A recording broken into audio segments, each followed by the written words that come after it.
judo et d'aïkido, mes élèves me demandent souvent comment il y a de 10e dan dans le monde, puis comment ça marche pour se rendre là. C'est très mystérieux pour eux autres. Je vais éclaircir quelques points qui, je l'espère en tout cas, vont vous donner une idée un petit peu plus juste de l'octroi de ces hauts grades-là. Première chose, dans tous les budo, un 10e dan n'est pas champion du monde, mais un champion du monde n'est pas 10e dan.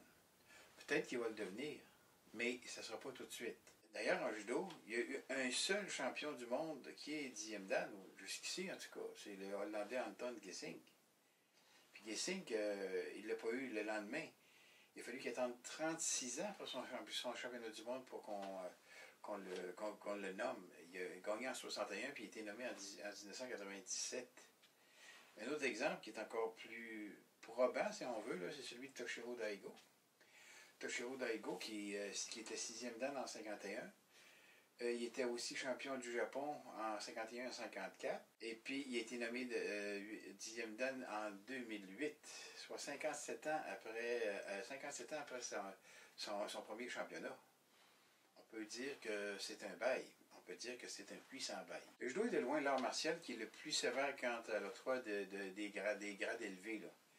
En effet, le temps de grade minimum, c'est parmi les plus élevés de tous les arts martiaux japonais.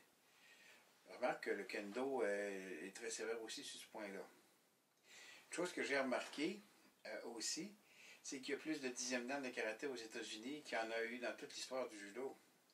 Évidemment, il y a des raisons à ça. Simplement, tout d'abord, parce qu'il y a énormément de styles de karaté puis de fédérations. Puis il y a certaines de ces fédérations-là qui sont établies depuis 70 ans et plus. Ça va donner une certaine crédibilité à leur 10e dan, si on veut. Il y a aussi, évidemment, plusieurs 10e dan de karaté au Québec. Mais pourtant, très peu sont d'Académie internationale. Quand vous entendez les mots Fédération mondiale, Association internationale, la première question qu'il faut se poser, c'est combien de pays dans cette association-là? Juste pour nous mettre en contexte, là, la FIFA en compte 214. La Fédération internationale de football amateur, ce qu'on appelle nous autres le soccer. La Fédération internationale de judo, elle en compte 204. En karaté, la JKA, la Japan Karate Association, 109. Si on voit en taekwondo, l'ITF et puis la WTF, les deux grosses fédérations de taekwondo, eux aussi sont au-dessus de la centaine.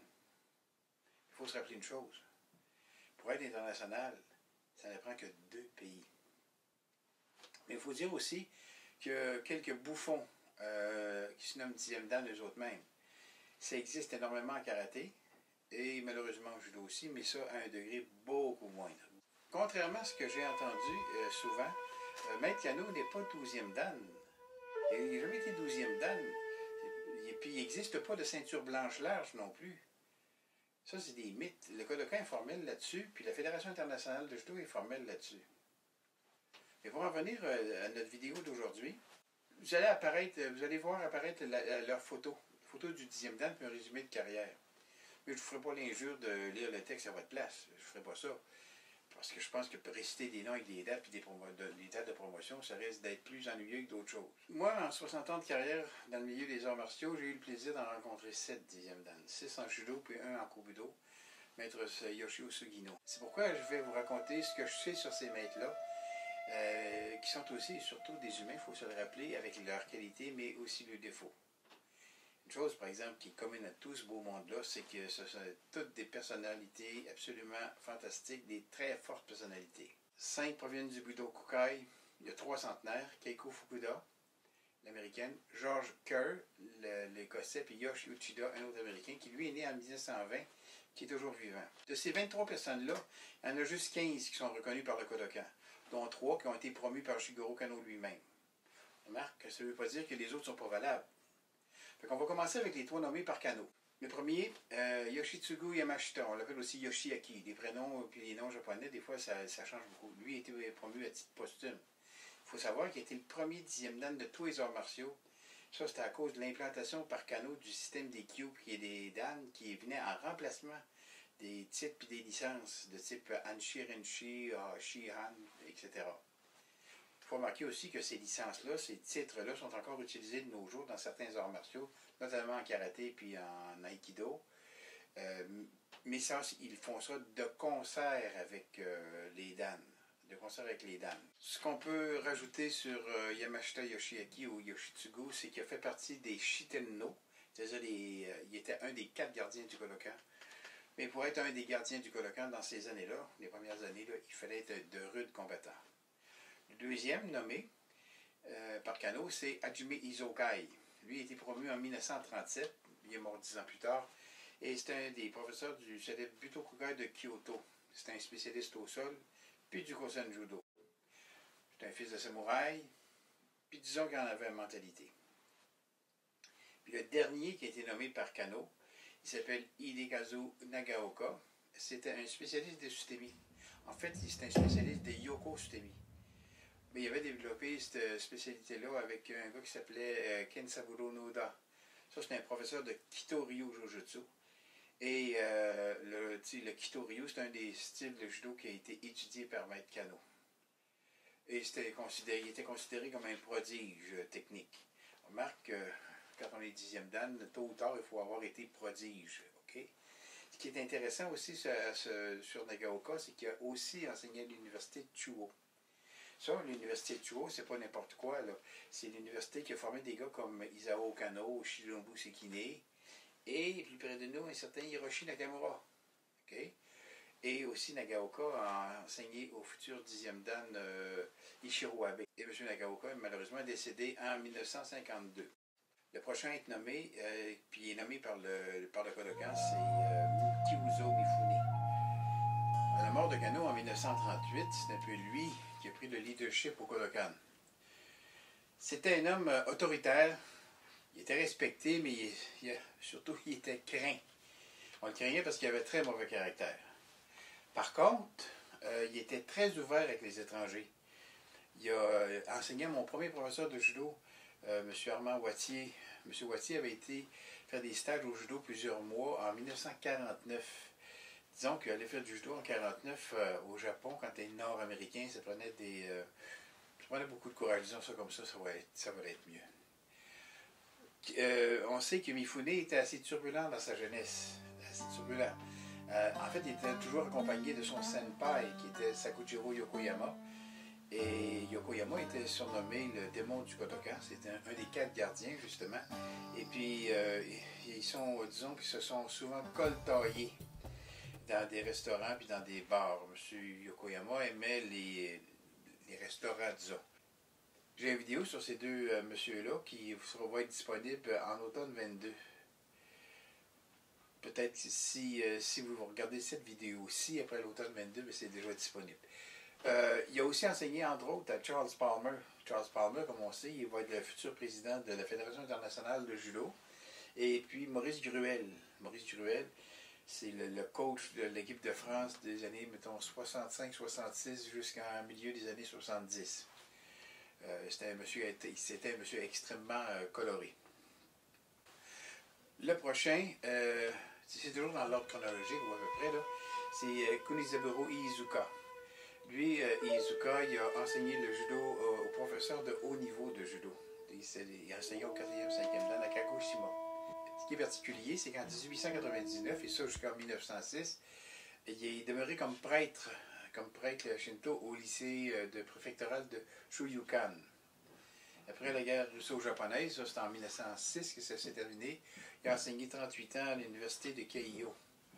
Ça, c'est-à-dire jusqu'en 1945. Après ça, il a ouvert un dojo aussi dans le quartier de Shibuya, le quartier Shibuya à Tokyo, le Itogokan Dojo.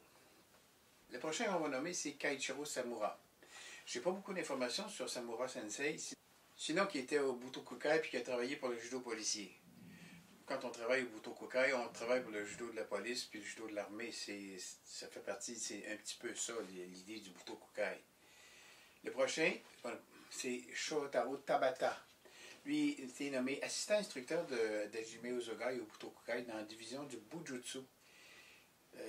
Cette section-là, c'est le berceau qu'on a appelé le Busen Judo.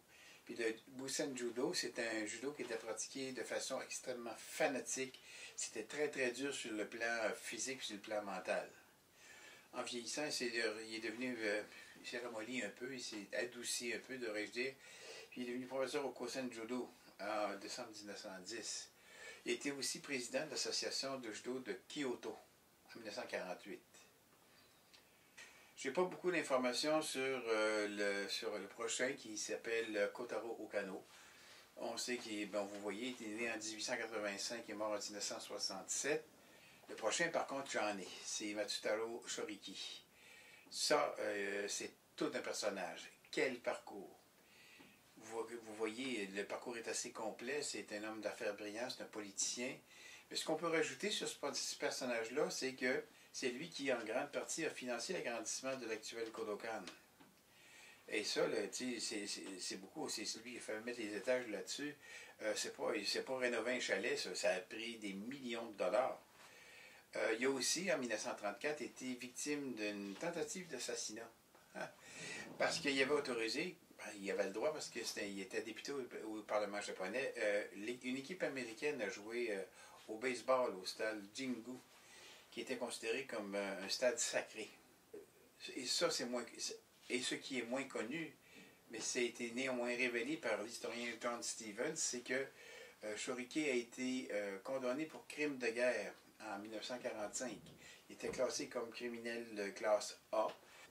Quand on est de classe A, c'est qu'on nous reproche d'avoir fait des crimes contre la paix et non pas contre la personne. Il donnait la classe A aux gens qui étaient au pouvoir durant la guerre. Fait que comme il était au pouvoir durant la guerre, ils l'ont classé comme criminel. Il a fait 2 ans de prison. Il a été libéré en 1947.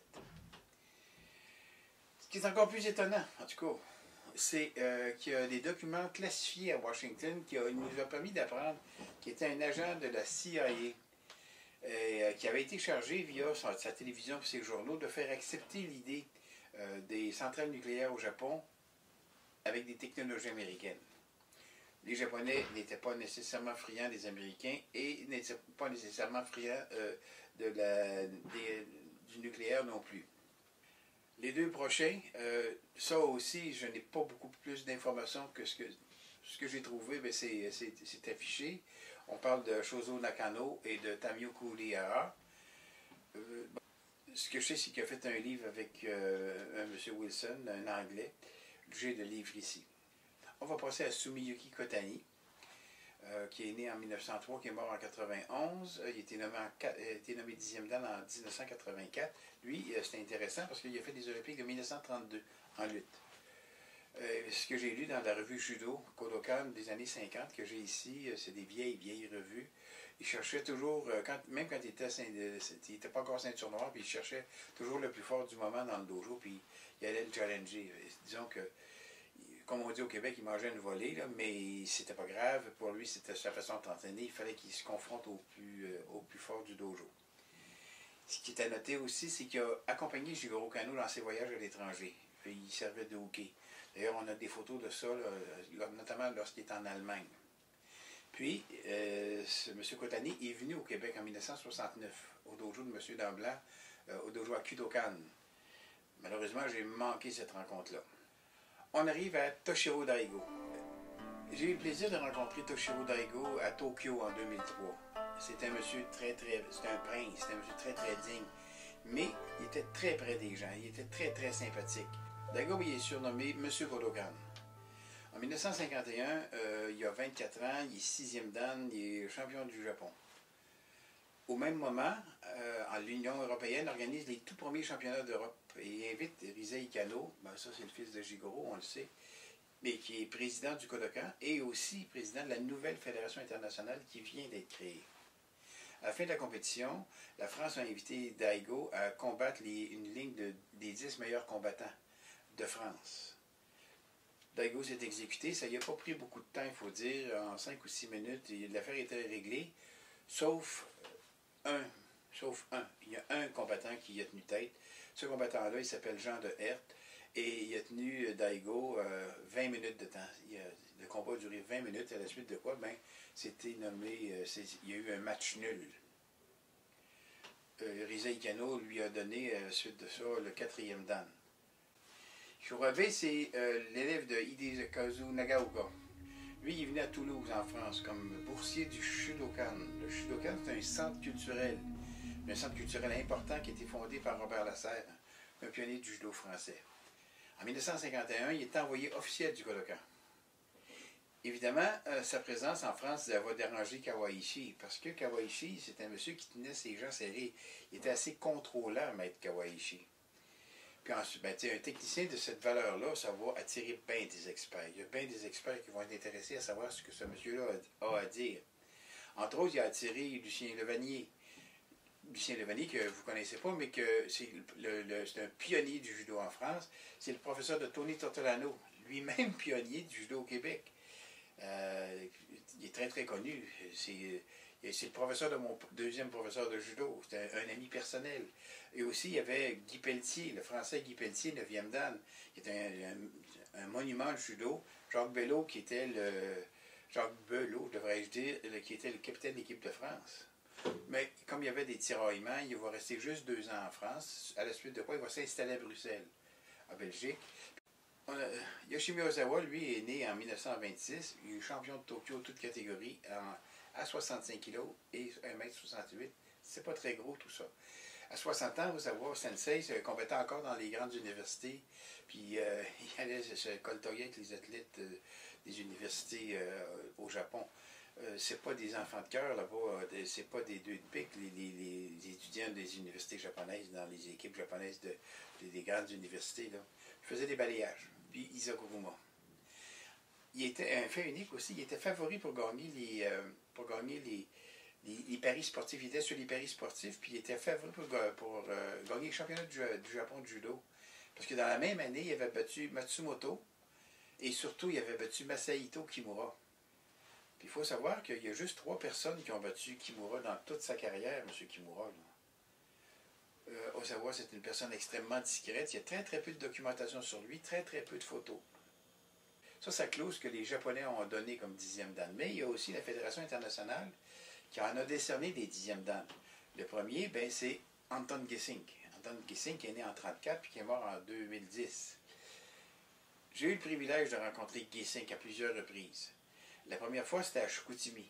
Chicoutimi, à un des nombreux stages qui étaient organisés par un monsieur qui s'appelait Louis Page, un des pionniers du judo au Québec.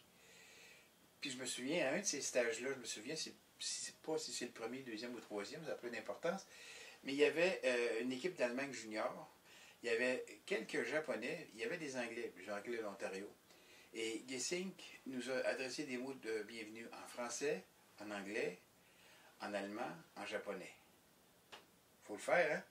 Et c'était un monsieur qui était, non seulement il a fait des mots de bienvenue, mais il s'adressait à chacun dans sa langue. C'est un monsieur qui était extrêmement cultivé. Je l'ai revu à peu près 10 ans plus tard à Utrecht, à son dojo. Et il avait commencé à se battre beaucoup pour les judogi de couleur. Les judogi, ça y tenait à cœur, ça. Toutes les années, il amenait des judogi de couleur à Beauvallon, dans le sud de la France, au stage international de Beauvallon. Et puis, il faisait porter ça. Il voulait lancer l'idée des judogi de couleur. Il a même joué un tour à M. Okano. Un jour, il a fait poser M. Okano avec un judogi de couleur. Okano, c'est un traditionnel. Et puis, il a passé ça dans le franc judo. M. Okano n'était pas tellement content. Mais enfin, c'est pas grave.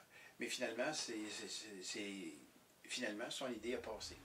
Mais ce qu'il faut retenir de Gesink, surtout, c'est lors de la 3e édition des championnats du monde, Gesink va devenir le premier judoka occidental à battre un japonais. Et ça, ben, c'est un exploit. C'est un exploit. Puis on imagine facilement que ça a créé une espèce de traumatisme au Japon. Après ça, il y a eu des rumeurs qui disaient que les catégories de poids ont été introduites à la suite de cette défaite-là par les Japonais. Puis que ça avait été amené à la Fédération internationale sur recommandation du Japon. Mais ça, c'est faux. La vraie raison, c'est que c'était une des conditions pour accéder aux Jeux olympiques de Tokyo. Gesink allait gagner l'or dans ces Olympiques-là. Il y a certains aspects qui sont moins connus, comme par exemple, il a fait du catch, la lutte Grand Prix, comme on dit au Québec, pour gagner sa vie. Gesink va devenir membre du Comité international olympique en 1987.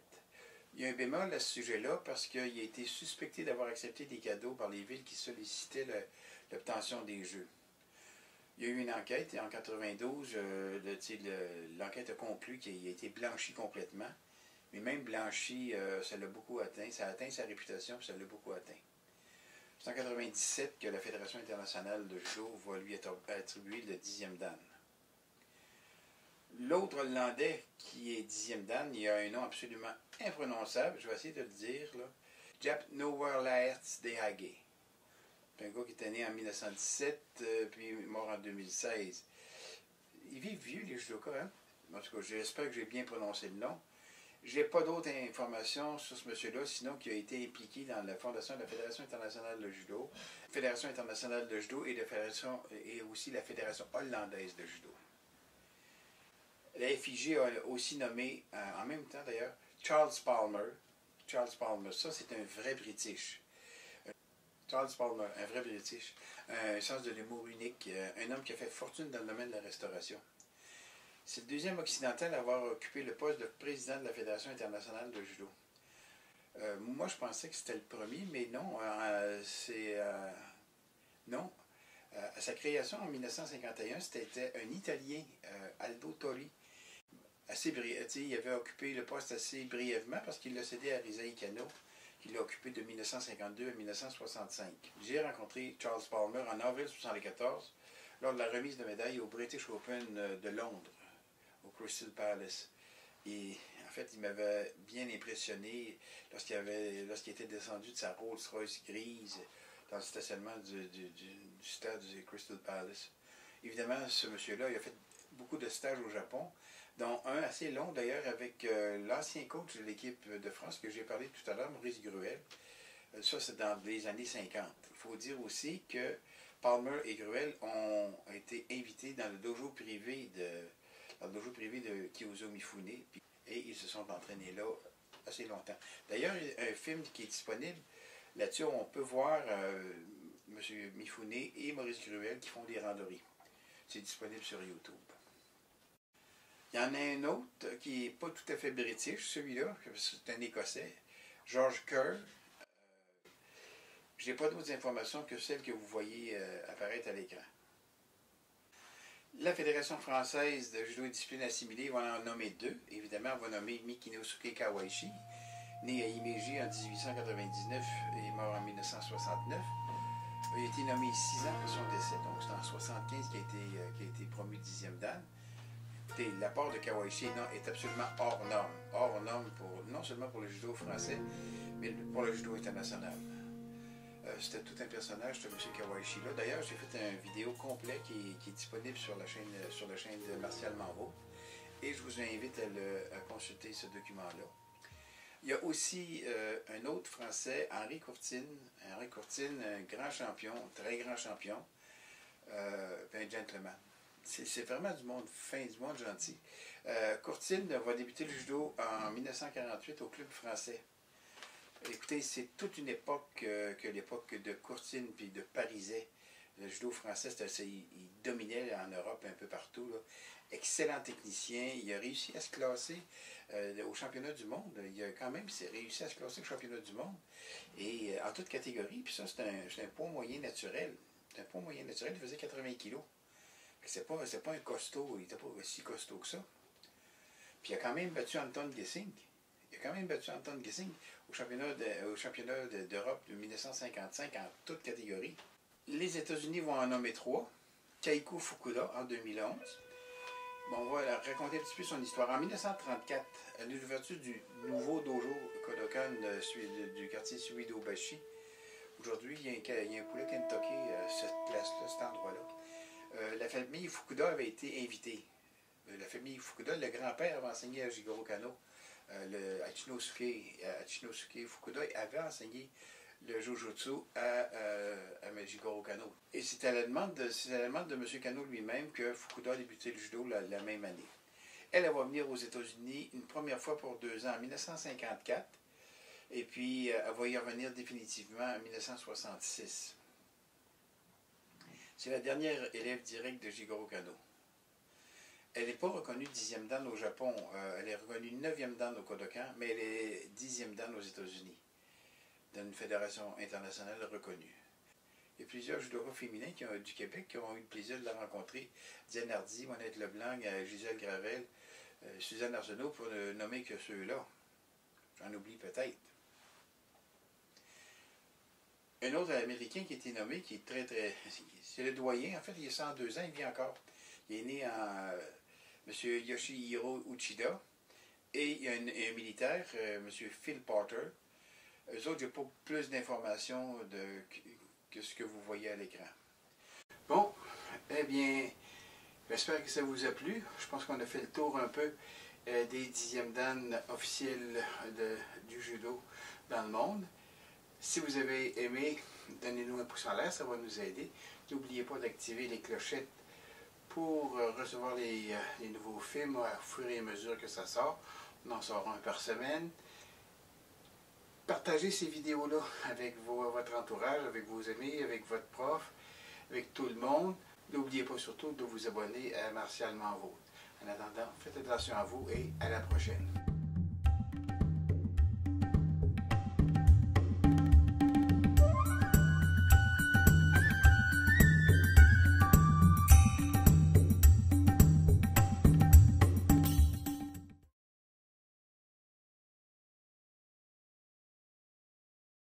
C'est comme ça.